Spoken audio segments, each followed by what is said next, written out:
अस्सलाम वालेकुम नाज़रीन, कुछ काम हुकूमतों के करने के होते हैं और कुछ काम जो हैं अवाम के करने के होते हैं। ना तो सारे काम हुकूमतें सारे अंजाम दे सकती हैं और ना ही सारे काम जो हैं वो अवाम सारे अंजाम दे सकते हैं। हम पिछले कुछ सालों से महसूस ये कर रहे हैं कि मौसमों में बहुत तेज़ी के साथ एक तब्दीली आती जा रही है। हमने गुज़श्ता कुछ सालों में ये महसूस किया कि सर्दियों का दौरानिया जो है वो सिमट कर चंद महीनों पे रह गया, और चंद भी नहीं, आप कह लीजिए कपल ऑफ मंथ्स, 2 या 3 माह। लेकिन इसके दौरान जो सर्दी पड़ती है वो शदीद नहीं, वो शदीद तरीन होती जा रही है। एक शदीद वेदर चेंज आता है और जो लोगों का आप कह लीजिए कि आम मामूल की ज़िंदगी जो है उसे जीना जो है दुभर कर देता है। इसी तरह से आप देखिए कि सर्दियों के बाद हम बहार को एंजॉय किया करते थे, लेकिन आपने नोट किया कि पिछले 2, 3, 4 सालों में वो बहार का मौसम कहाँ गया। आप देखिए कि इस साल मार्च और अप्रैल के अंदर आप मंडी बहाउद्दीन को याद कीजिए, आप हाफसाबाद को देख लीजिए। हाफसाबाद में इस तरह इतनी जो है आप बर्फबारी से कह लीजिए, आप ज़ालाबारी कह लीजिए कि सड़कें सफ़ेद हो गई। यही हाल जो है लाहौर में हुआ, ज़ालाबारी हुई और शदीद हुई। और 16 अप्रैल को जो ज़ालाबारी जो हमने इस्लामाबाद में देखी और जो बगैर बारिश के और सिर्फ ज़ालाबारी थी, आप देखिए कि उसमें लोगों का ज़ाती नुकसान किस कदर हुआ, जानी भी हुआ, माली भी हुआ। और आप देखिए कि इस्लामाबाद की सड़कें जो वो अटके रह गई। और ये ज़ालाबारी इतनी शदीद, इतनी अचानक थी कि वहाँ पे शदीद तरीन नुकसान हमने उस वक्त भी शेयर किया था आपके साथ कि मार्केट्स के अंदर लोगों का शदीद गाड़ियों की शक्ल में, या आप इनकी छतों के ऊपर जो सोलर्स थे, आप देखिए कि वो शदीद तरीन नुकसान हुआ। अभी हम उस झटके को भूले नहीं थे कि आप देखिए कि उसके बाद हमें शदीद तरीन जो है हीट वेव उसका सामना करना पड़ा। इस दौरान अवाम जो है उनको सेहत के शदीद मसाइल जो हैं वो दरपेश हुए, क्योंकि अभी हम उससे निकले नहीं हैं, उसके असर से निकले नहीं हैं। तो अब पिछले कुछ दिनों से आप देखिए कि मुल्क का कौन सा हिस्सा है जहाँ शदीद तरीन बारिशें नहीं हुई।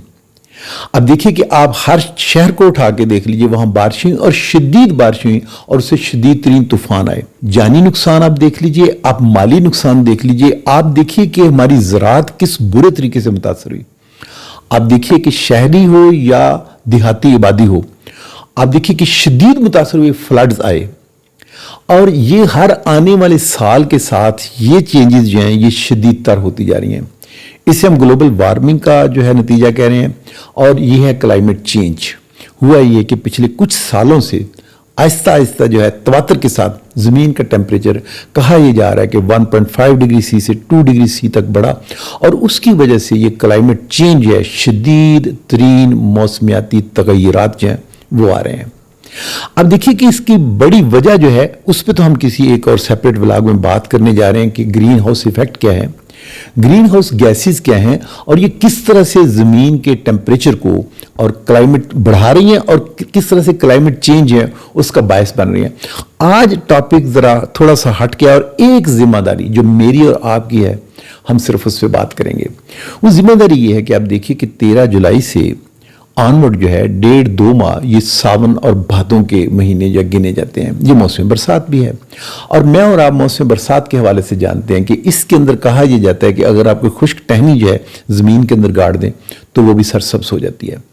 अब देखिए ये जो ग्रीन हाउस गैसेज का इफेक्ट हम बात करें, और जिसकी वजह से ज़मीन का टेम्परेचर जो है 2 डिग्री सी तक बढ़ गया है, इसका असर हमारे घरों में हो रहा है, हमारी ज़ाती ज़िंदगी पे हो रहा है, हमारे माहौल पे हो रहा है, हमारे इर्द गिर्द जो चरिंद परिंद है उन पे हो रहा है, ज़राअत पे हो रहा है। और ये आगे चल के आप देखिए पानी की शदीद तरीन कमी वो हम फेस करने जा रहे हैं। आप देखिए मौसम तगय्युर की वजह से हमारी ज़राअत जो बहुत बुरी तरह से मुतासर हो रही है। इस सब को छोड़ दीजिए, हमारी ज़ाती ज़िंदगियाँ जो हैं ये जब मौसमी तगय्युर आता है और जब शदीद हीट वेव आती है तो उससे किस तरह से मुतासर होती है। आज हम बात बड़ी मुख्तसर करेंगे, हम उसमें से निकल कैसे सकते हैं, बच कैसे सकते हैं, और हमने रोल क्या अदा करना है। अब देखिए कि सबसे बड़ी वजह जो है मौसमियाती तगय्युर की, जो कार्बन डाइऑक्साइड या ग्रीन हाउस गैसेज जो हैं, अदर गैसेज जो हैं वो हैं, उसकी सबसे बड़ी वजह है ट्रांसपोर्टेशन। उसके बाद आपका एनर्जी प्रोडक्शन आ जाती है, और उसके बाद आप जब बड़ी तेज़ी के साथ जंगलात काट रहे हैं और ज़राअत से हम पीछे हटते जा रहे हैं, ये उसकी सबसे बड़ी वजह है। अब हम इससे बच कैसे सकते, हमने करना सिर्फ एक काम है। इस मौसम बरसात में मैंने और आपने, ہم نے گورنمنٹ کی طرف نہیں دیکھنا، ہم نے گروپس کی طرف نہیں دیکھنا. آئیے میں اور آپ اپنے گھر سے شروع کریں. اسے گھر سے شروع کیجئے، اسے گلی میں شروع کیجئے. آپ جس ادارے کے ساتھ ہیں، اسکول، کالج، یونیورسٹی، ہاسپٹل، کوئی سا بھی ادارہ، جہاں بھی آپ کو جگہ ملتی ہے اور جہاں یہ مناسب ہے، اس شجرکاری کیجئے. اس کی ذمہ داری وہ بھی اٹھائیے. اگلے مہینے ہم یوم آزادی بھی منائیں گے. اس دفعہ تو تہیہ کر لیجئے، بلکہ انہی دنوں سے کر لیجئے، کیونکہ ساون شروع ہو چکا ہے. اور آپ اس میں جتنی بھی شجرکاری کر سکتے ہیں، سب سے پہلے اپنے گھر سے شروع کیجئے. جو بھی کوئی خالی جگہ ہے، کوشش کیجئے وہاں سایہ دار درخت لگائیے.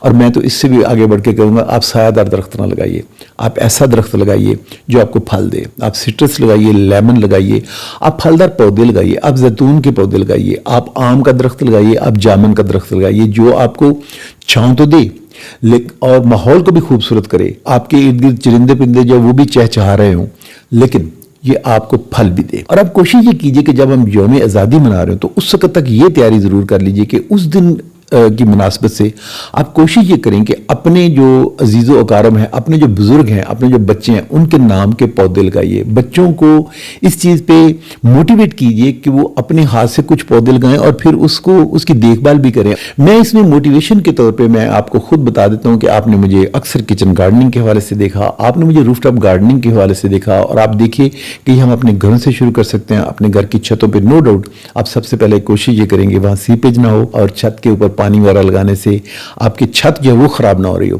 آپ اسے گھر کے لان میں کر سکتے ہیں، باغیچے میں کر سکتے ہیں آپ، اور کچھ نہیں تو آپ اپنی گلی کے اندر کر سکتے ہیں. ہماری 25 کروڑ کی آبادی ہے.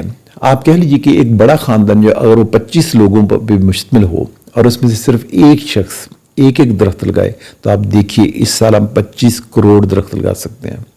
چلیے اگر ہمارا پیغام سب تک نہیں پہنچ پاتا تو آپ کوشش یہ کیجئے کہ آپ میکسیمم جتنے پودے آپ لگا سکتے ہیں، آپ اپنے بچوں کو موٹیویٹ کر سکتے ہیں، ان سے لگوا سکتے ہیں. آپ جتنی رفاہی تنظیمیں جو یہ کام کر رہی ہیں، آپ ان کے ساتھ مل کے اس کام میں شامل ہو سکتے ہیں. یہ ولاگ نہ تو ویوز کے لیے ہے، نہ یہ صرف سوشل ٹاک ہے، یہ موٹیویٹ کرنے کے لیے ہے. اس میں آپ یہ پوچھ سکتے ہیں کہ ڈاکٹر صاحب اس میں آپ نے کیا کیا، تو آپ یقین جانیے کہ یہ ولاگ جو ہے تھوڑا سا 4-5 دن کا ڈیلے اس میں صرف اس لیے آیا کہ میں نے یہ نیت کی تھی کہ جب میں کوئی بات کروں تو میں سب سے پہلے یہ بتا سکوں کہ میں نے یہ کام کیا. تو میں نے اس میں یہ کیا کہ آپ کو ایک موٹیویٹ کرنے کے لیے، آپ کو ایک رستہ دکھانے کے لیے. میرے گھر میں آپ یہ نوٹ کر سکتے ہیں کہ جس طرح کی گارڈننگ میں نے کی ہوئی ہے، چھت پہ بھی ہے، صحن کے اندر بھی ہے، اور اس میں ہم نے سٹرس کا خوب اچھی طرح سے، آپ یہ لیمن کے آپ پودے دیکھ سکتے ہیں، یہ ہم نے اس کا ایک پورا آپ کہہ لیجیے باغ لگا کے رکھ دیا. اور ہم نے اسے ایک باغ نہیں لگایا، ہم نے اس کے کئی باغ گھر کے اندر لگائے. ہم نے جو تجربہ کیا، ہم نے زیتون جو ہے اس کا درخت جو لگایا، اور آپ دیکھیے کہ گزشتہ 2-3 سال کے اندر یہ درخت جو ہے یہ تقریباً 10 سے 12 فٹ اونچا ہو گیا. میں اپنے ارد گرد والے جو میرے دوست احباب ہیں، جو میرے گلی میں محلے میں رہ رہے ہیں، میں ان کو یہ موٹیویٹ کر رہا ہوں کہ آپ سٹرس لگائیے، آپ لیمن لے سکتے ہیں، آپ اس کی اسکنجبین بنا سکتے ہیں، لیمو پانی بنا سکتے ہیں، آپ اس کا اچار بنا سکتے ہیں. آپ زیتون لگائیے. اگر آپ 8-10 پودے لگا لیتے ہیں اور بھرپور آپ کو وہاں سے آپ کہہ لیجیے کہ برداشت ملتی ہے، تو آپ اس کا سرکے والا اچار بنا سکتے ہیں. آپ اس کو آئل ایکسٹریکٹ کروا کے آپ دیکھیے کہ بازار میں کتنا قیمتی ملتا ہے آپ کو زیتون کا تیل، آپ اس کو کر سکتے ہیں اور تیل کے لیے استعمال کر سکتے ہیں. کہنا صرف یہ تھا کہ ہم بہت سارے عذر لے کے آتے ہیں کہ یہاں پر پتہ نہیں یہ پودے ہو سکیں گے یا نہیں ہو سکیں گے. یہ سارے پودے آپ دیکھ لیجئے یہاں آپ کے سامنے لگے ہوئے ہیں. آپ اگر اور کچھ بھی نہیں تو آپ اس میں دیکھیے کہ یہاں پہ آپ انگور کی بیلیں چڑھا سکتے ہیں، اور آپ خوب اچھی طرح سے اس کے پھل سے خود بھی انجوائے کر سکتے ہیں، اور جو اس کے اوپر پرندے آئیں گے آپ ان کو بھی انجوائے کر سکتے ہیں. جیسے کہ ہم پرندوں کو قید کر کے پنجروں میں رکھیں. آپ پھل اگائیے. میرے گھر میں امرود ہے، وہ صرف اس لیے لگا ہوا ہے کہ اس کے اوپر بلبل آتی ہے اور وہ شور کرتی ہے اور وہ ہمیں بہت پیارا لگتا ہے. اسی طرح سے یہ بلبلیں ہر سیزن میں انگور کی جو بیل ہے اس کے اندر گھونسلہ بناتی ہیں، بچے دیتی ہیں. ہم لوگ اس کا پھل کھاتے ہیں جو بیل ہے، اور یہ جو ہے وہاں آ کے اپنے بچوں کے لیے وہاں پہ گھونسلہ بھی بناتے ہیں. ہم اسے انجوائے بھی کرتے ہیں، دیکھتے بھی رہتے ہیں. کوشش یہ کیجئے کہ 14 اگست تک ہر بندہ دوسرے بندے کو اس بات پہ موٹیویٹ کر رہا ہو کہ اس دفعہ ہم نے یوم آزادی تک اور یوم آزادی پر بھی جتنے زیادہ سے زیادہ درخت ہوں وہ لگائے جا سکیں. میں صرف آپ کو موٹیویٹ کرنے کے لیے، اپنے آپ کو موٹیویٹ کرنے کے لیے میں صرف آپ کو یہ بتا دیتا ہوں کہ میں نے 25 سے 30 کلمیں جو ہیں وہ میں نے زیتون کی علیحدہ سے وہ لگائی ہیں، اور میری کوشش یہ ہے کہ اس میں سے کچھ جو ہے 5-6 पौधे जो मैं जो घर की चारदीवारी के साथ में लगा सकूं वो लगाऊं। बाकी मेरे जो भी दोस्त इसको लेना चाहें, वो लगाना चाहें अपने घर में, तो वो भी है इस काम को देख के वो भी मोटिवेट हों और वो भी अपने घरों में ऐसे फलदार जो है दरख्त वो लगाएं। तो मैसेज एक ही है कि अगर हमने ग्लोबल वार्मिंग से बचना है, क्लाइमेट चेंज से बचना है, जदीद हीट वेव है, और दूसरा टारगेट जो है इस दफा हमने कोई पी पा नहीं लेनी, हमने बाजा नहीं लेना, पोल्यूशन नहीं करनी, पौधे खरीद के लगाएं। उम्मीद है कि आप मेरी इस राय से इत्तेफाक भी करेंगे, आप खुद भी मोटिवेट होंगे, मुझे मोटिवेट करेंगे। मुझे इसमें आपकी आरा भी चाहिए, मुझे इसमें आपके सजेशंस भी चाहिए, और मुझे आपसे ये भी सुनना है कि आपने इस मुहिम में कहाँ तक मेरा साथ दिया। अस्सलाम वालेकुम व रहमतुल्लाह।